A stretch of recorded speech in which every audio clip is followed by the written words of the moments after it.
Welcome to Behind the Page, the Eli Marks podcast with John Gaspard and Jim Cunningham.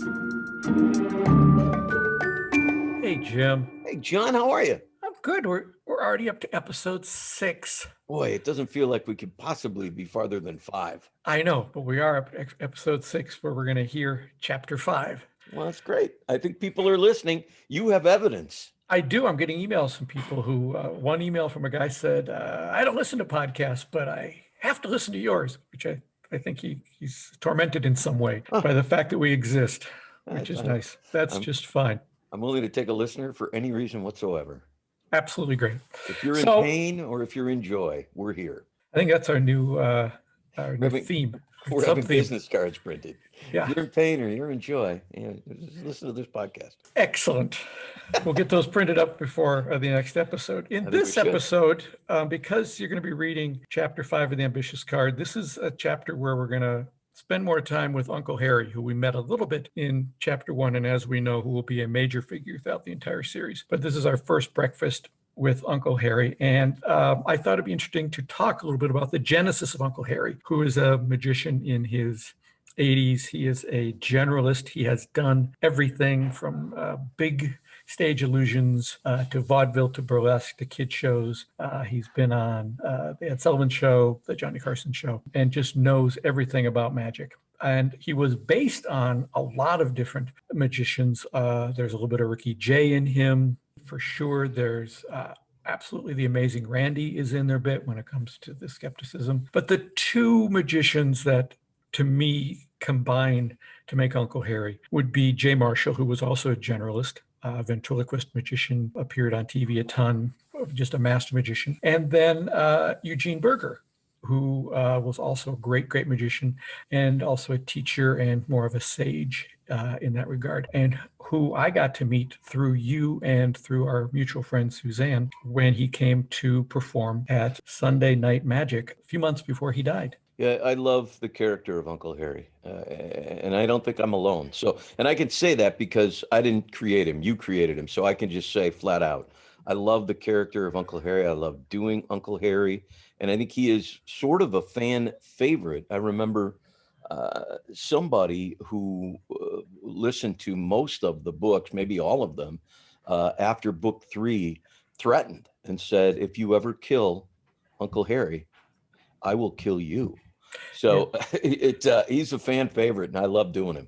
Yeah, he's terrific, and he's really, really fun to write. And at the time of initial writing, I had seen videos of Eugene, but had never met him. But I did get to meet him for a weekend when he came to town, and he was terrific. In episode 1, we heard your memories of meeting Eugene.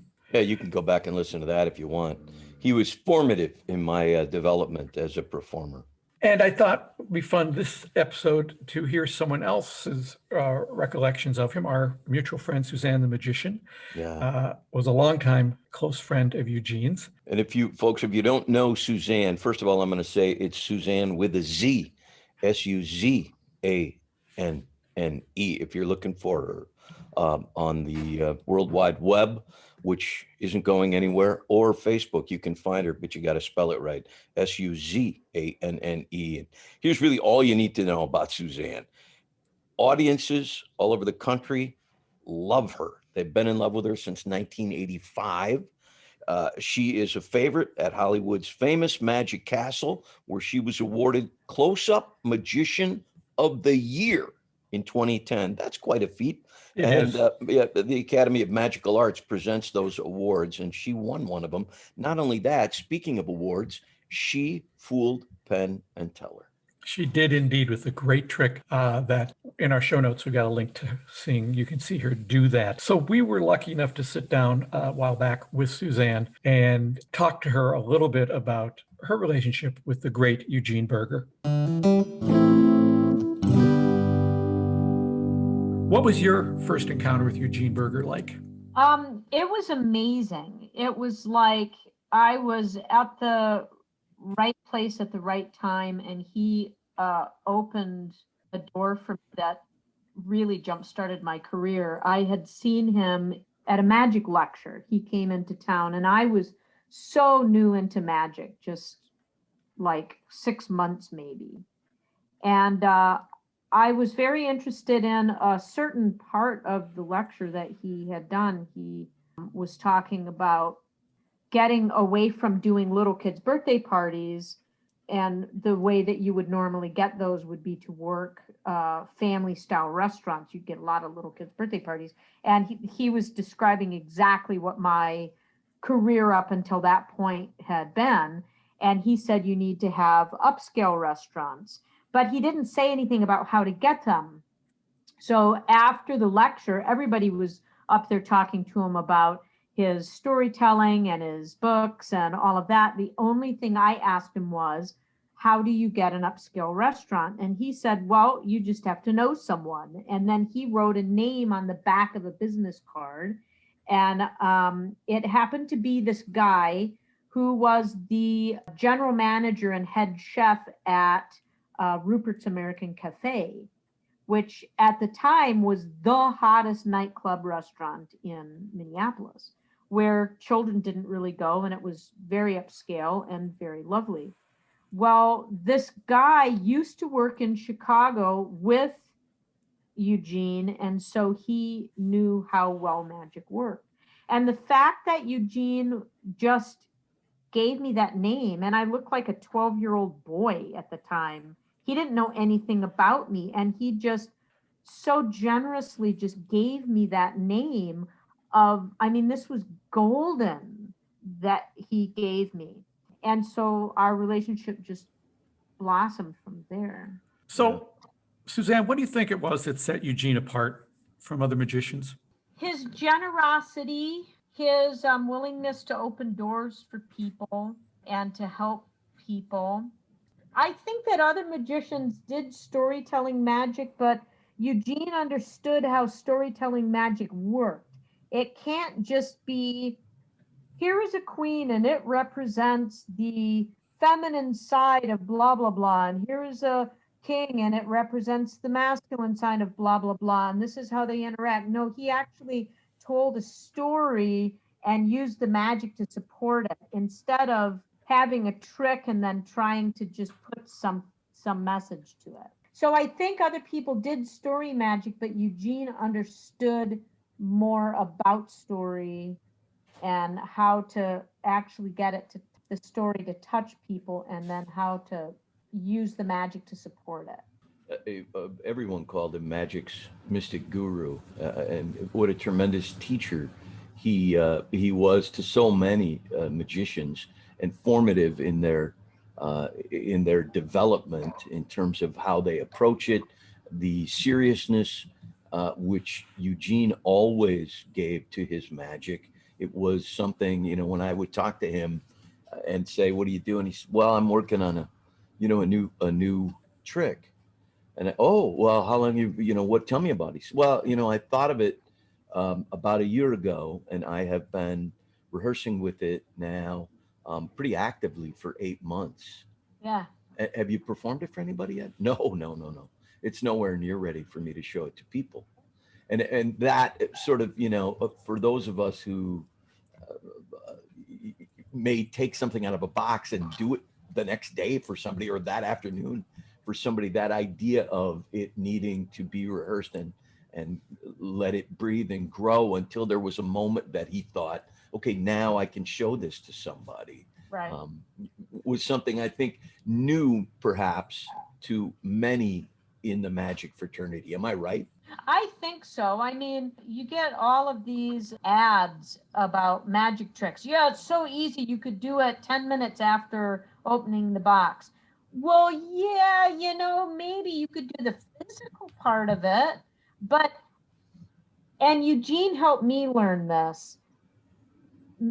The physical part of a magic trick is only like 15-20% of the magic trick. The presentation of it is what sells the trick. That Band-Aid trick that I do is clever, but it's the story that makes it award-winning magic trick. The guy who invented the Band-Aid transpo tried to put a presentation to it that was bigger than what Band-Aids are, and so it made it convoluted. So it died. Nobody ever did the trick. But now people want to do the trick because of the life that it's in it, because of the story that I put to it. So Eugene really did know how to take a piece, something easy like card warp. Yeah. Or gypsy thread. Yeah, Right. sure. You could learn card warp and do it a half an hour after you learn it, and do it flawlessly a half an hour after you learn it. But are you just going to go, here, I fold that, and here I fold that, and look at that, now it turns inside out, and now it's back. Woo! Is that what the trick is? Yeah. Or is it that story that he tells about a torture device? Right. Yeah. I mean, that does the frame that Eugene would put around things, even the simple frames, when it was just a card trick without an elaborate story, like he used for Gypsy Thread or anything. The frame that he would put around something, this is the fastest card trick in the world. However he framed it, made it so much more compelling for an audience than just simply a magic trick, I think. Exactly. Yeah. What was the best piece of advice Eugene ever gave you, if you can remember that? In one of our times of hanging out in his apartment, he said he wanted me to start teaching magic. And I went, oh, I'm not ready to start doing that. And he said, well, you know about the trickster. Let me see if I can remember the order. The trickster, the sorcerer, the oracle, and sage. So that's the order of that you would go through. And so I said, Eugene, I'm still in trickster. I'm still out there goofing around and playing. And he said, no, Suzanne, you're in sorcerer right now. And so he's seen me develop from the very early on. And he said, you're in sorcerer right now. And I said, well, don't I have to do oracle first before I can go to sage, which is, you know, the master teacher? And he said, Suzanne, some can totally skip oracle, and I believe you can skip oracle. So basically, he got me starting to teach. And so I started teaching soon after. How do you think he's going to be remembered within the magic community? Yeah, he, I think, gave permission to a lot of people to make magic something for adults. That magic certainly is wonderful for any age group, but Eugene gave people permission to enjoy magic and to create magic specifically for adults. Not that it's adult themed, but that there's a gravitas to what Eugene did. Even the simplest card trick, there was a seriousness and a delight that he took in it that I think changed the trajectory of magic. I think that's his biggest contribution, that this is an art that adults can embrace and enjoy. And in the right hands, you can get from an adult the reaction of a child, the wonder. It comes back to you in a way that without the way Eugene sort of orchestrated it, maybe we wouldn't have tumbled to that again for years. He is, I think, in the majority of the magic community, like the father of magic with meaning. I mean, I don't know anyone who doesn't totally place him on this, in this amazing, almost godlike role. Even before he passed away, I worked magic conventions with him, and we couldn't walk from one end of the hall to the other end of the hall without being stopped so many times. It took us 45 minutes to get across the room.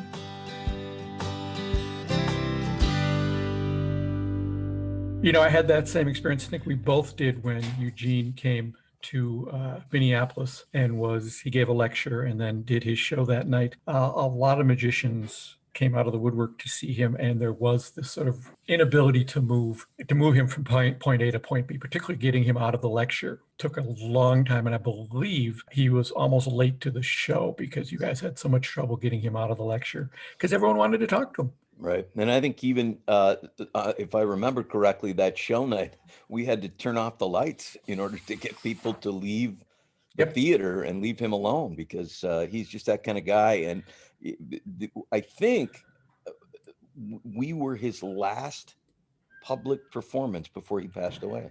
I believe that's true. I drove him to the airport, John. I don't even know if you know this, but I drove him to the airport, and I got out of the car and got his suitcase in his hand and said, Eugene, I'm just so grateful that you would come up here and do this, this little thing that we're trying to create. And he said to me, oh, Jim, I had a wonderful time. I'd come back if you ever wanted me to. And 5 weeks later, the man passed away. Yeah. Very sad. I still have texts in my phone from him from that period after he was here and before he passed away. I was texting back and forth because I knew he wasn't well, but I had no idea to the extent that he was sick. Yes, we were very lucky to have met him. Yeah, absolutely.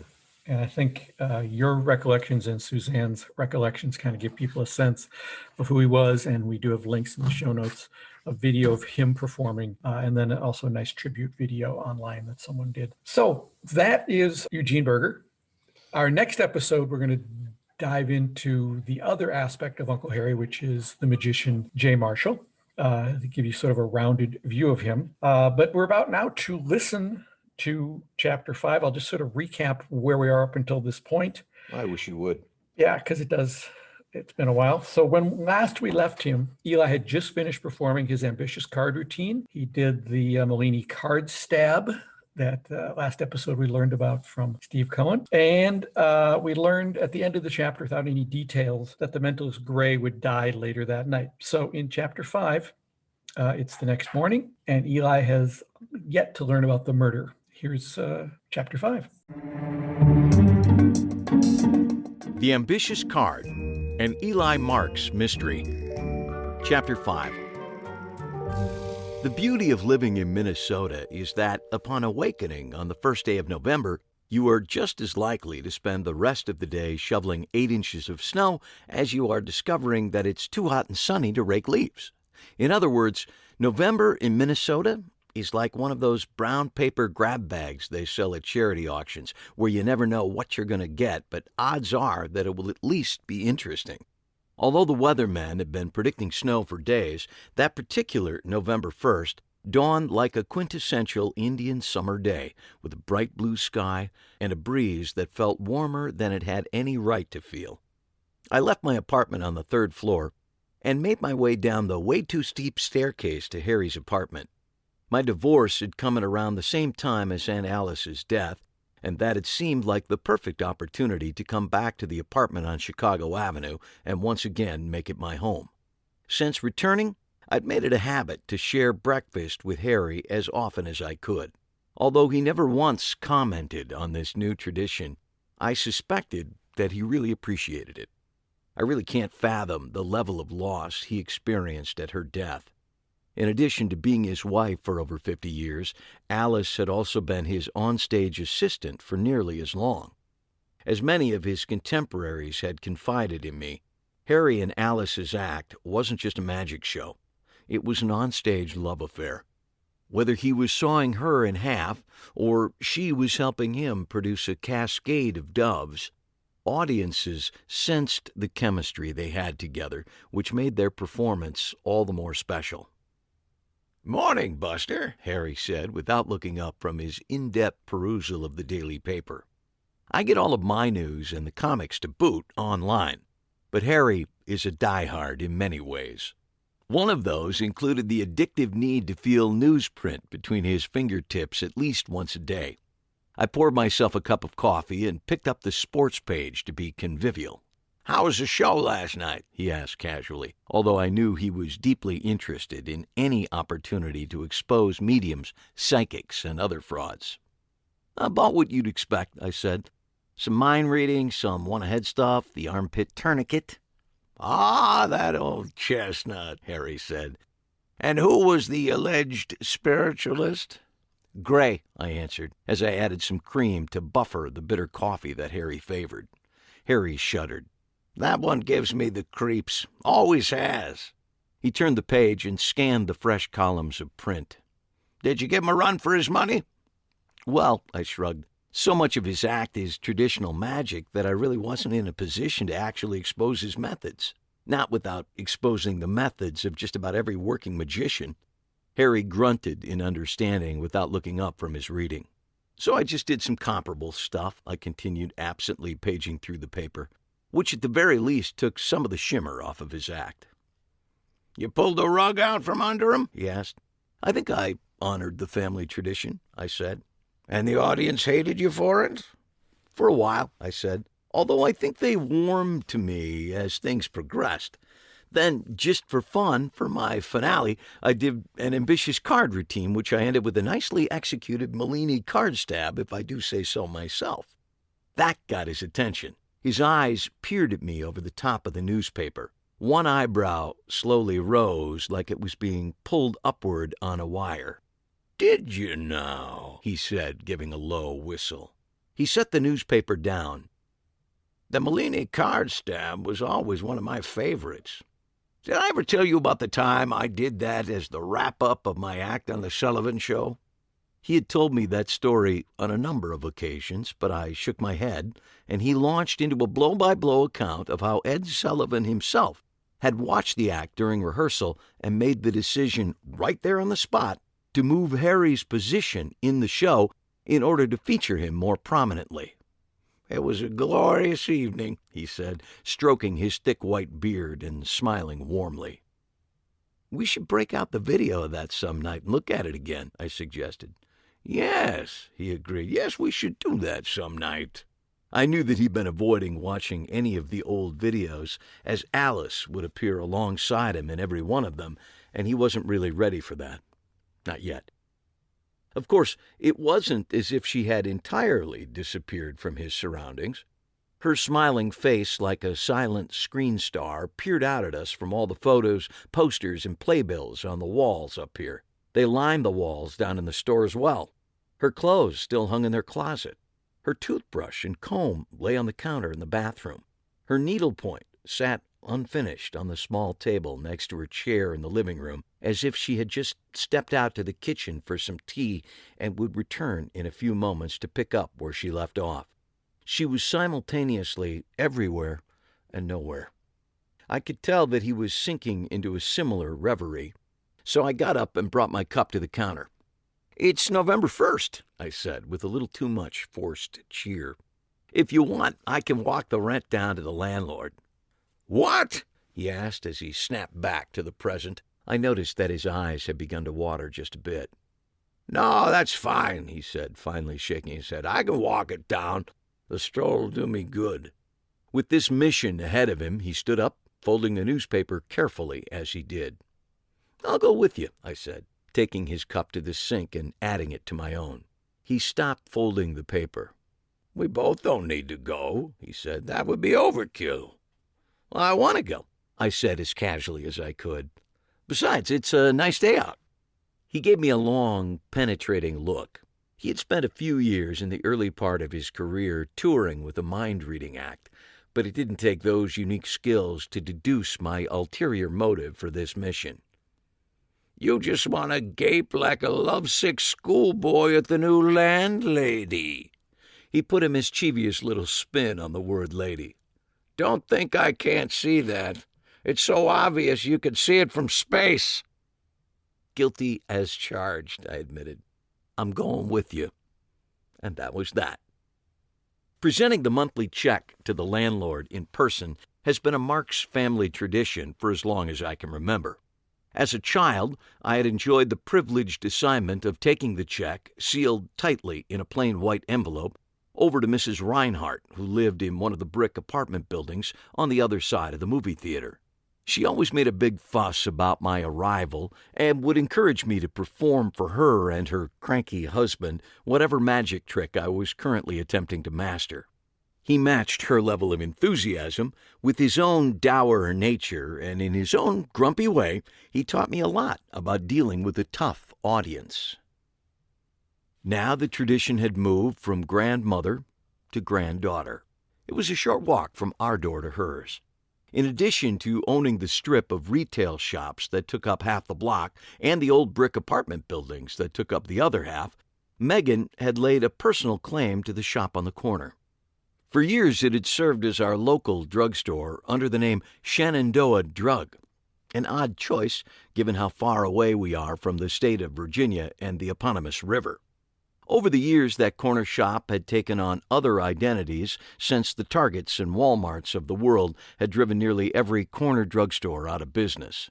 Now it was owned and operated by Megan, with a new name that amused me every time I saw it. Chi and Things. The inside of the store was about what you'd expect for a store with a name like that. It was packed from wall to wall with New Age books, incense, crystals, natural oils, and a large selection of teas. In short, just the sort of mishmash of items that would appeal to a wide spectrum of credit card-wielding, spiritually minded seekers.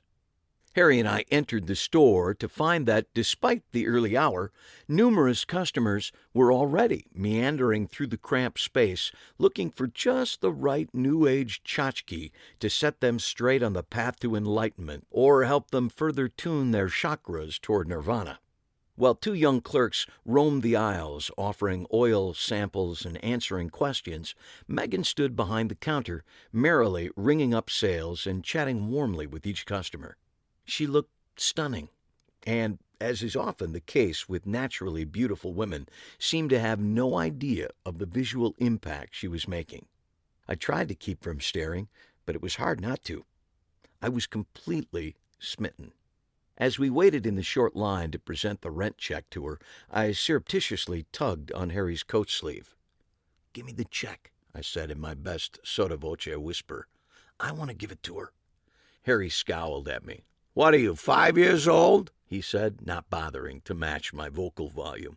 "You gave it to her last time," I hissed through clenched teeth. "That makes it my turn. It's only fair." "Well, if you want to talk about fairness, since I wrote the bloody check and it's coming out of my bloody account, I don't think you have any legitimate claim on its ultimate distribution." He waved the check in my face for emphasis, and I snatched it out of the air just as Megan said, "And how can I help you today?" I stepped forward, putting my body in front of Harry's and holding the check out to her. "Just your two favorite tenants, Eli and Harry Marks, with this month's rent," I said cheerfully. She smiled and laughed, taking the check from me. "Well, thank you. You know, you two don't have to hand-deliver this every month. Pete's setting up a direct deposit system with the bank to make it easier for all the tenants." "Oh, it's no bother at all. The walk does the old guy good," I said, gesturing toward Harry. "Plus, it's important to get him out of the shop from time to time," I added quietly.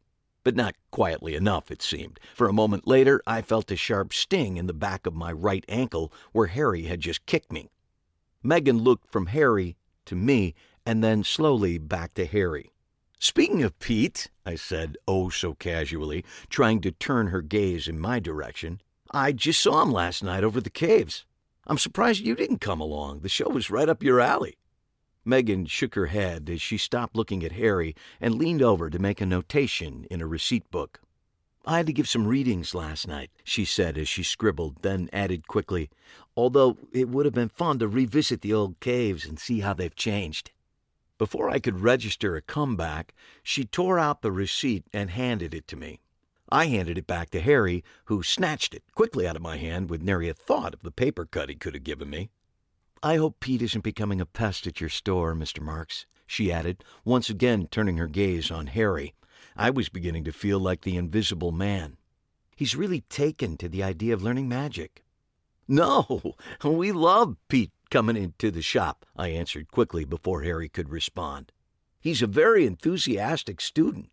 Of course, I'm guessing we won't be seeing as much of him around here once the divorce becomes final." "No, probably not," she said absently. She looked Harry directly in the eye. "I hate to bother you with this, Mr. Marks," she said, "but there's a spirit over your right shoulder who is really trying to get my attention. The spirit says it has a message for you." We both looked at her, surprised at the sudden change in subject, and then, without realizing we were doing it, simultaneously looked over Harry's right shoulder.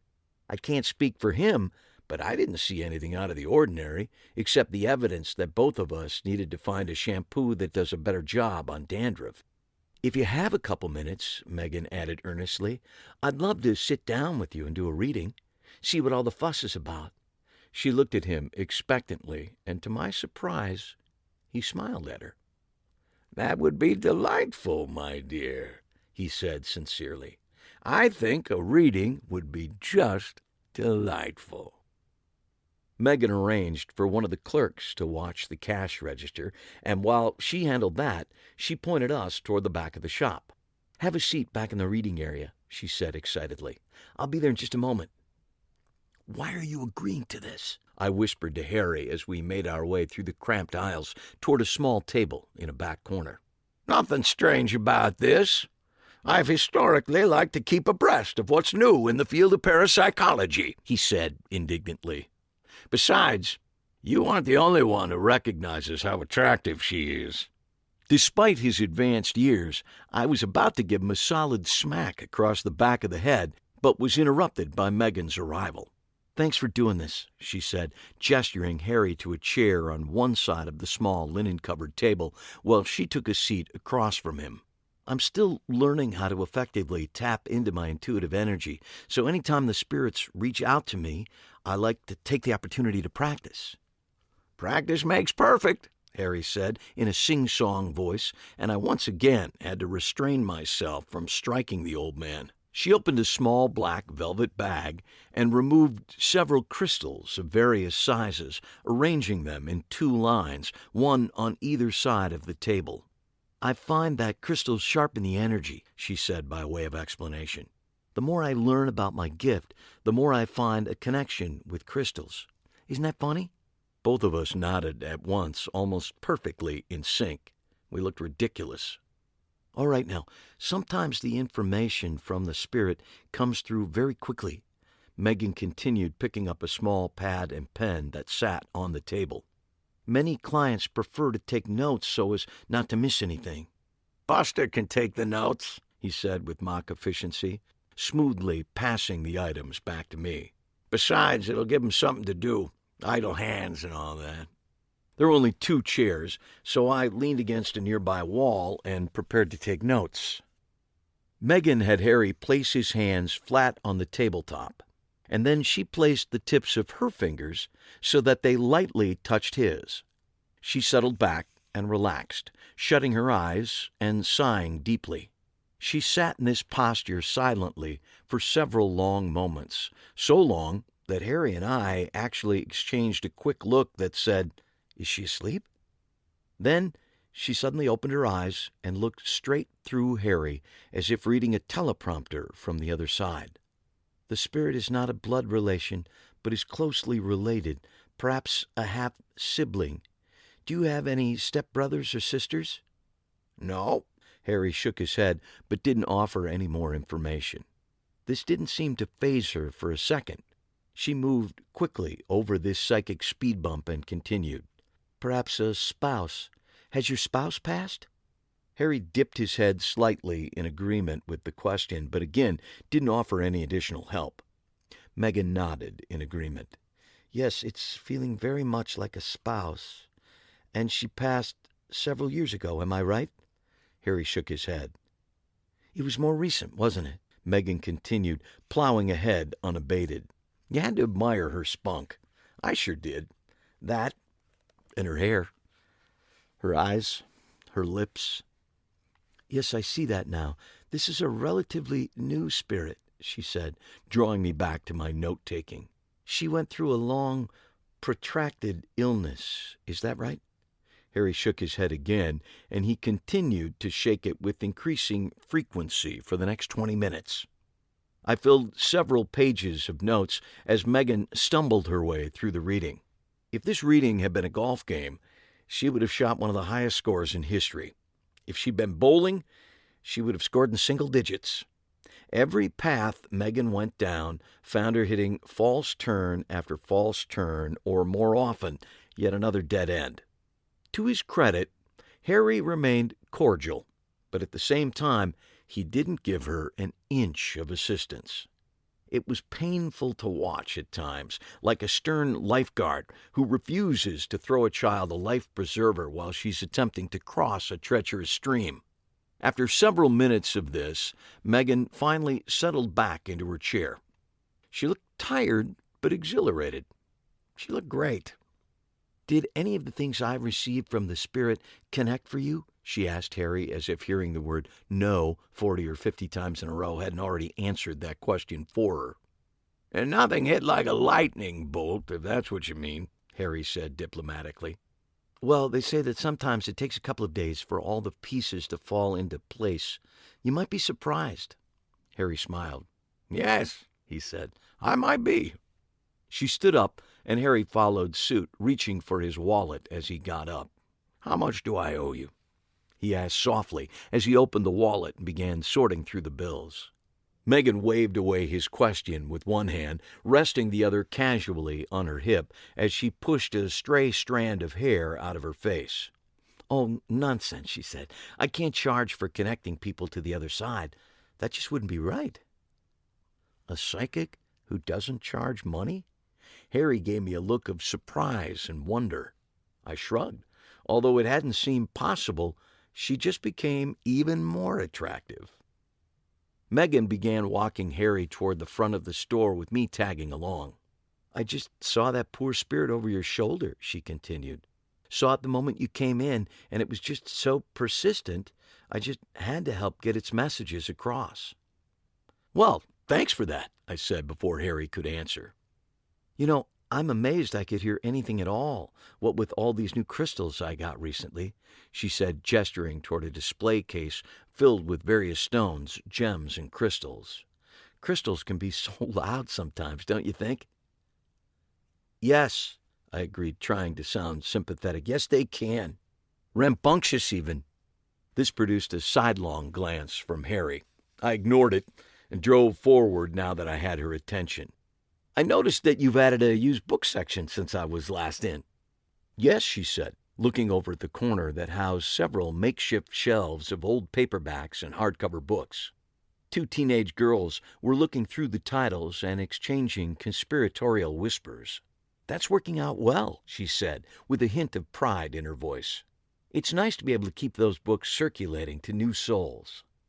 "You know, I had an idea for a promotion that you could do," I said, gesturing to an invisible banner that could hang over that section of the store.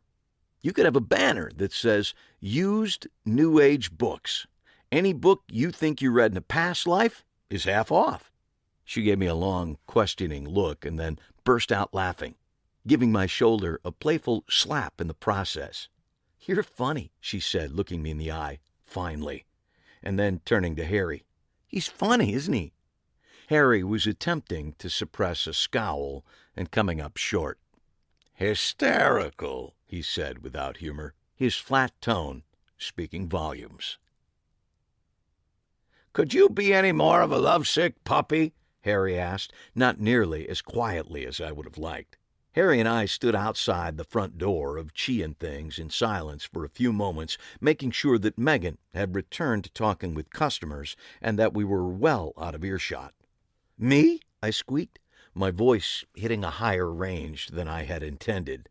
"What about you?" I did my best impression of him.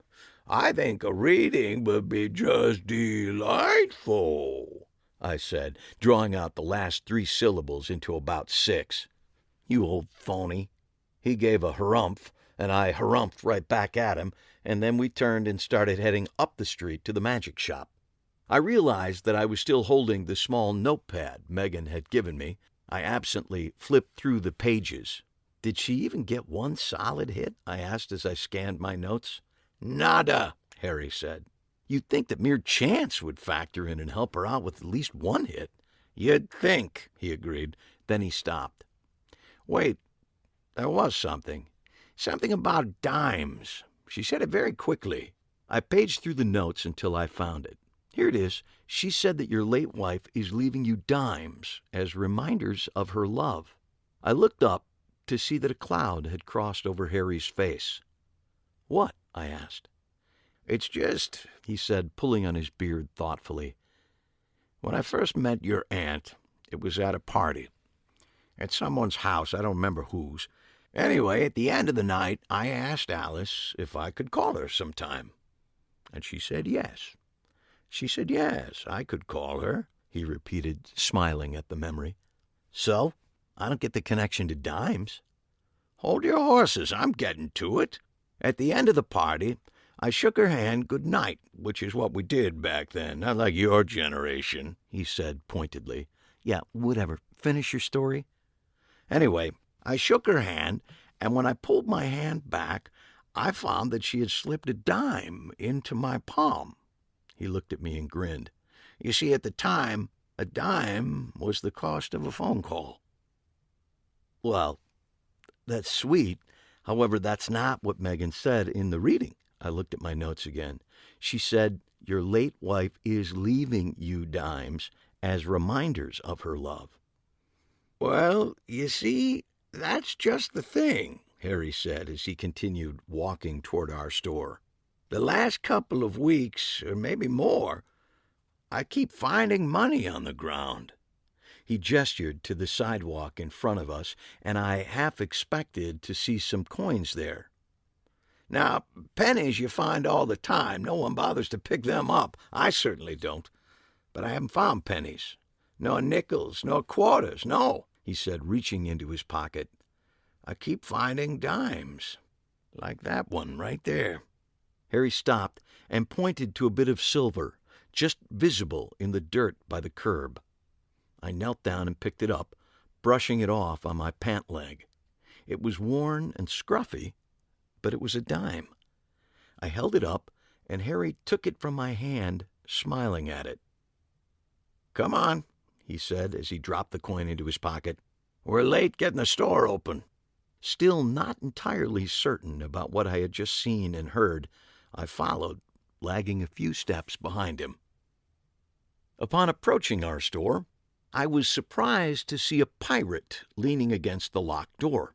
He was dressed in the full regalia, including three-sided black hat with a skull and crossbones emblazoned on its side, eye patch, and a sword.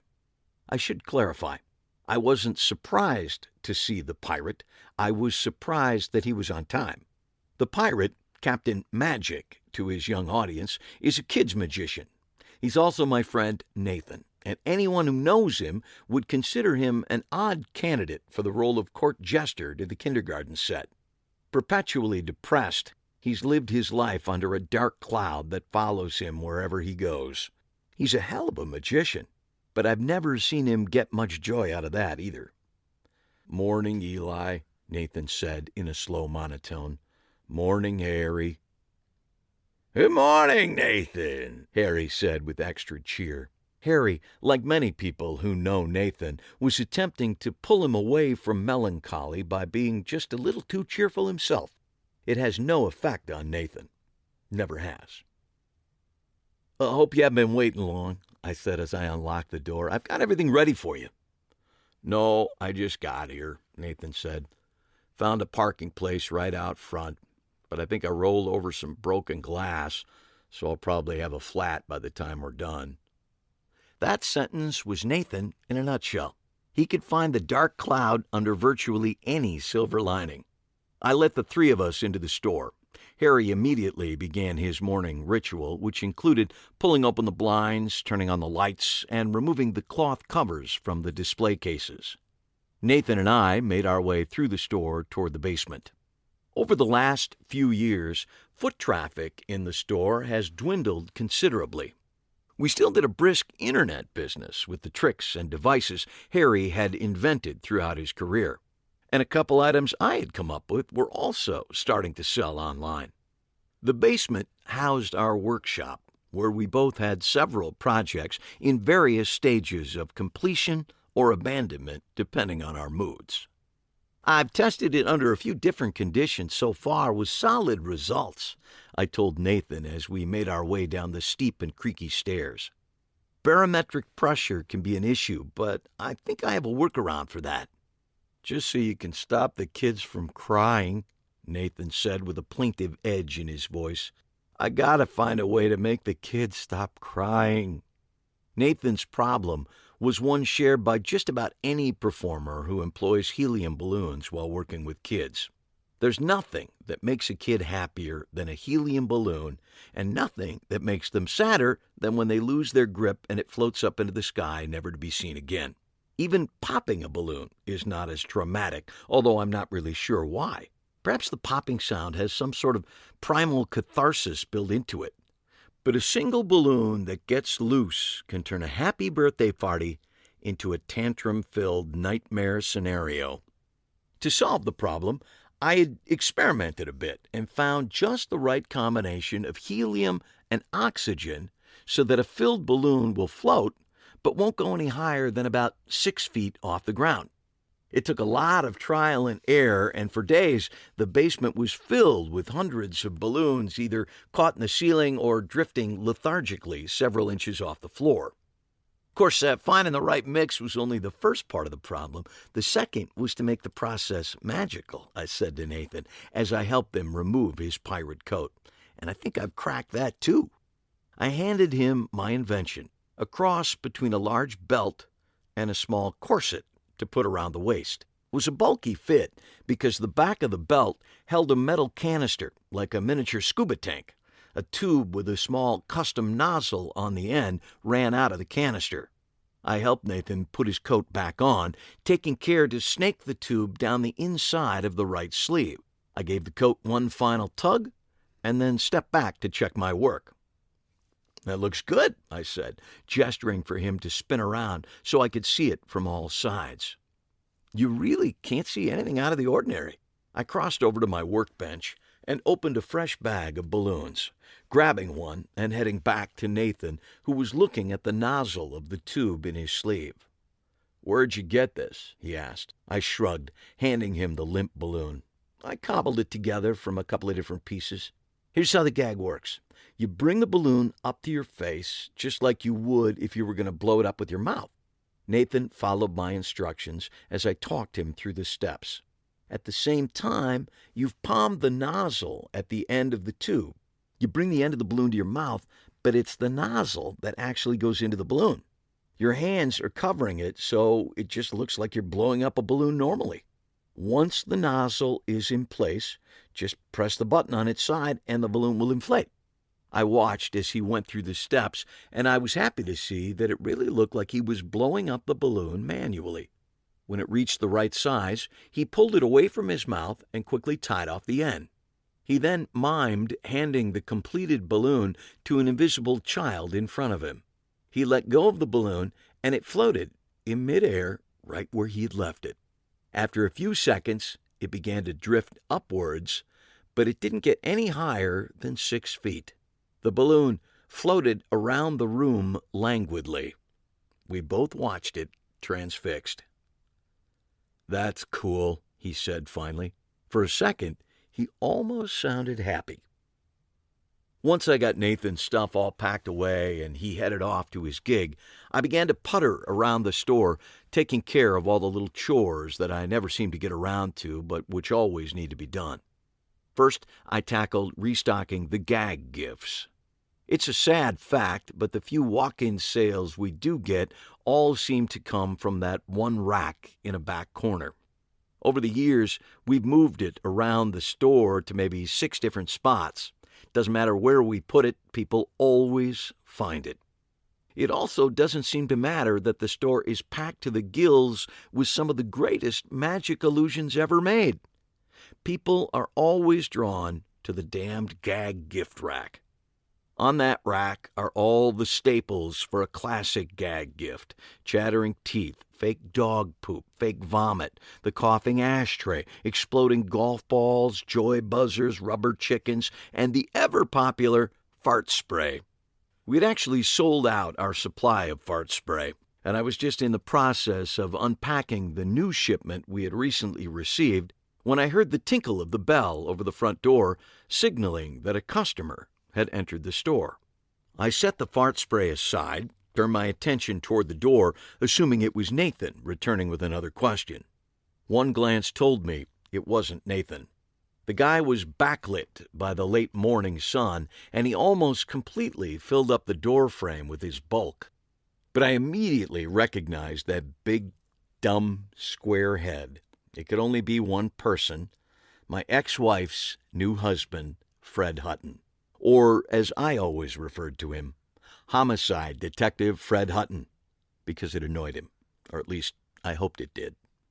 "Marks," he said in that raspy voice of his. That was the extent of his hello. I had discovered that Fred worked best with words of one syllable or fewer, if possible.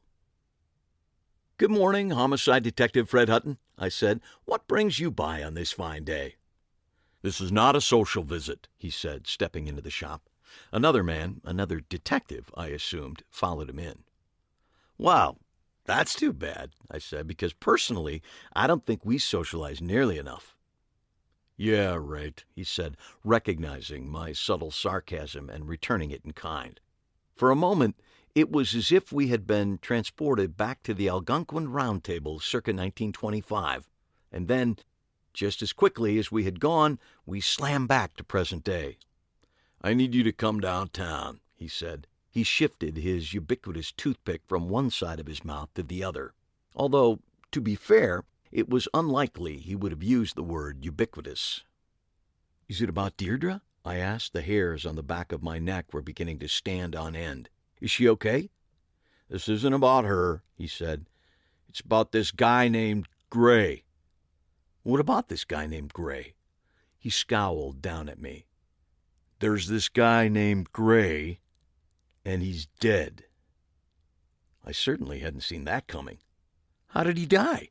I asked the question like I had a right to know. "Stabbed. Through the eyes, among other places." I tried to remain cool. Fred stared at me for what seemed like a long time. "So you're ruling out suicide?" I finally asked, dryly.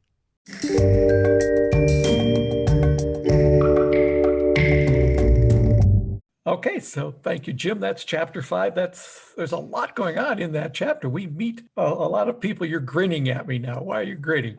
You like that I just closing? love that line. "So you're ruling out suicide?" That's a great line. Good for you. Yeah, very nice. Well, I must credit that to a movie I made in the 80s called Deception with my pal Jack Steinman. I take credit for that line. I'm pretty sure I wrote that line at the time, although it was a shared script. And Jack may protest that, but I think that line was mine. Anyway, Good writers borrow, great writers steal, and you're stealing from yourself. I think you're fine. I really do. All right. I hope so. Anyway, a lot just happened in that chapter. We got to spend more time with Harry. So we've met Megan. We've got to see her Storachian thing. She did a reading for Harry that went nowhere. We met Nathan, the kid's magician. And then at the end of the chapter, we met Eli's ex-wife's new husband, homicide detective Fred Hutton. Yes. Who is another fan favorite. I must say the reading that Megan does of Uncle Harry is based on, as you may remember, a psychic reading that I had done to me when you and I were working with a pair of psychics who needed writers to do some sort of live show. We were meeting with them about that. And at the end of the meeting, the young woman turned to me and she said, "There's a spirit over your shoulder that wants to talk to you. Do you mind if we spend a couple minutes doing that?" And you, being ever protective, said, "I'll stick around."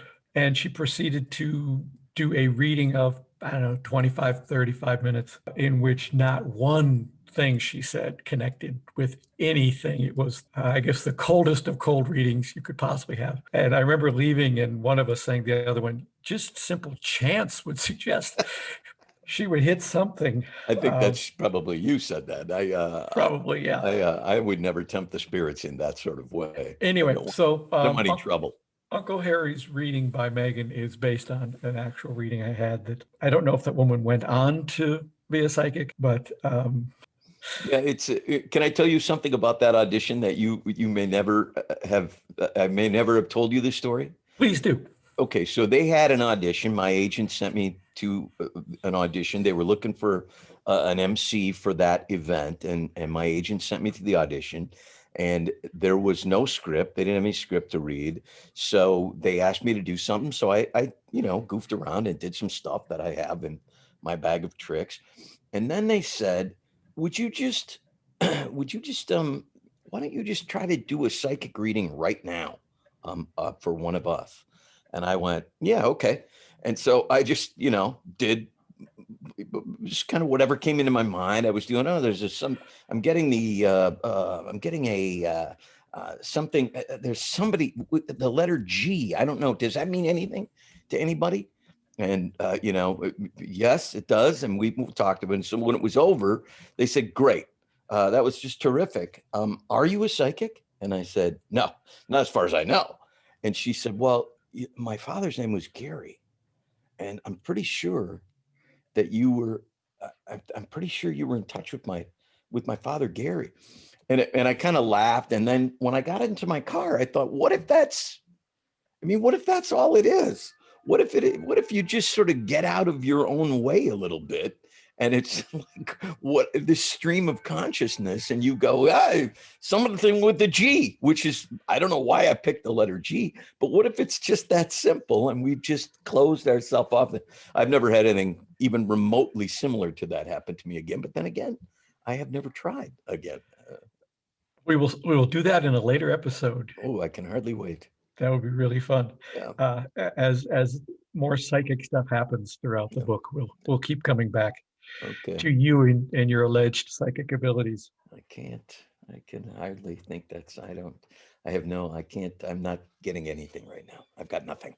We'll come back later. All right. No. Anyway, we should wrap things up. I want to thank our good pal Suzanne for chatting with us about Eugene Burger. She will be back in the future to talk about teaching and how you teach magic, and also about guilt, the guilt the magicians feel if they are lying to people. So that'll be coming up in a few episodes. She is a delight, folks. If you ever get the chance to see her, absolutely make sure you do. You can follow Suzanne at her website, SuzMagic.com, SUZ magic.com. Or you can find her on Facebook. Just search for Suzanne the Magician. Again, that's Suzanne with a Z, SUZANNE, Suzanne the Magician.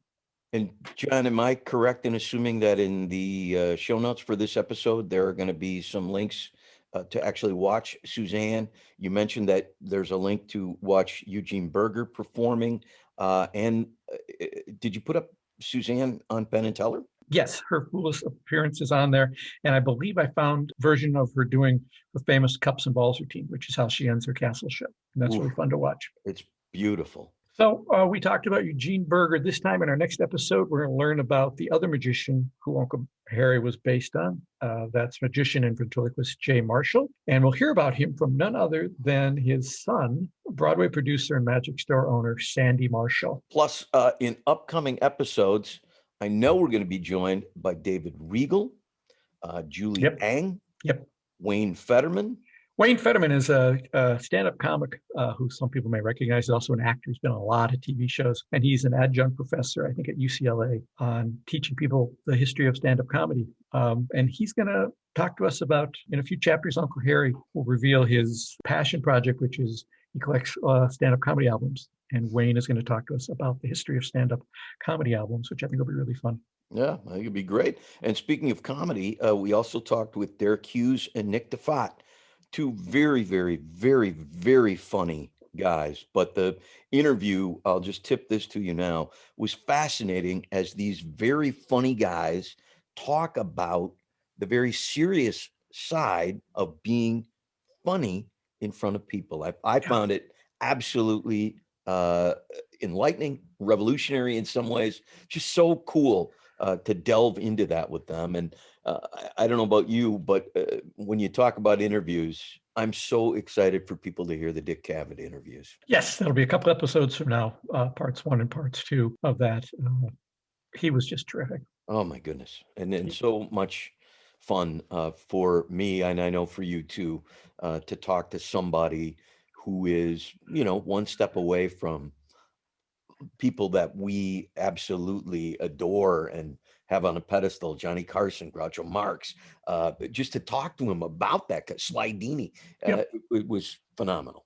He brought up Groucho all on his own. We didn't even have to. I would have led him there, but we didn't have to. We did not. Anyway. Yeah. All right. That's it for this episode. Thanks, everyone. We'll see you next time for chapter 6 of The Ambitious Card. Please give us a rating on whatever platform you might be listening to us on. And don't forget to hit that subscribe button. Hit it. Hit that subscribe button. We'll come back if you will. Goodbye, everybody. This has been Behind the Page, the Eli Marks podcast, with your hosts, John Gaspard and Jim Cunningham. Produced by Albert's Bridge Books at Grass Lake Studios. Thanks for listening.